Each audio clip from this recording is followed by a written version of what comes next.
இன்றைய அனுதின தியானத்துக்கான தலைப்பு ஃபெய்த் அண்ட் ட்ரிபுலேஷன், விசுவாசமும் உபத்திரவம். இன்றைக்கு கிறிஸ்தவம் என்று சொல்லும்போது கிறிஸ்து எப்படியாக நமக்காக தேவன் நம்முடைய ஒரே குமாரன் இந்த உலகத்துக்கு அனுப்பி நம்மை மீட்டுக் கொள்ள அவர் பாடுகளை ஏற்றுக்கொண்டார். அவர் நம்முடைய வியாதிகளை சுமந்தார். நம்முடைய வாழ்க்கையிலே அவரை நாம் ஏற்றுக்கொள்ளும் போது நாம் ராஜாக்களும் ஆசாரிகளுமாய் தெரிந்து கொள்ளப்படுகிறோம். ஆனால் இந்த உலகம் பொல்லாங்கன் கையில் இருப்பதனால் இந்த பொல்லாங்கன் இடத்திலிருந்து நமக்கு எதிர்ப்புகள் நாம் பார்க்கிறோம்.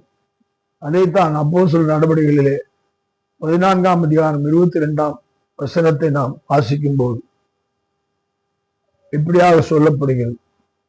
14:22 அப்போஸ்தலர் நடவடிக்கைகள், சீஷருடைய மனதை திடப்படுத்தி விசுவாசத்திலே நிலைத்திருக்கும்படி அவர்களுக்கு புத்தி சொல்லி நாம் அநேக உபத்திரவங்களின் வழியாய் தேவனுடைய ராஜ்யத்தில் பிரவேசிக்க வேண்டும் என்று சொன்னார்கள். இன்றைக்கு தேவனுடைய ராஜ்யம் புசிப்பும் குடிப்பும் அல்ல, அது தேவனிடம் இருந்து வாழும்படியான வாழ்க்கை. தேவன்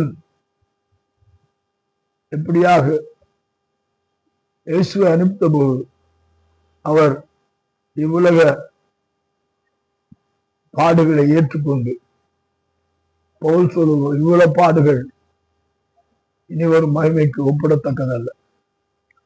அந்த மரண பரியந்தம் இயேசு தன்னை தாழ்த்தினபடினாலே அவர் எல்லாவற்றுக்கும் மேலான நாமம் இயேசு என்ற நாமத்தை அடைந்தார். அதனால்தான் இயேசு என்ற நாமத்துக்கு சகல நாமங்களும் கீழ்ப்படி, அதற்கு மேலான நாமம் ஒரு நாமம் கிடையாது.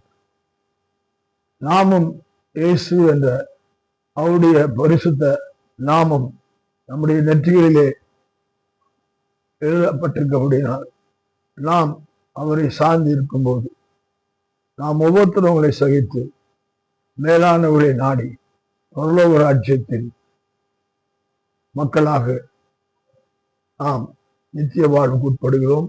அதிலே நாம் மகிழத்தக்கதாய் உபத்திரவத்தை சகிப்போம், வாழ்க்கையிலே வெற்றி நடை போடுவோம். கர்த்தர் நம்மை ஆசீர்வதிப்பாராக. ஆமென்.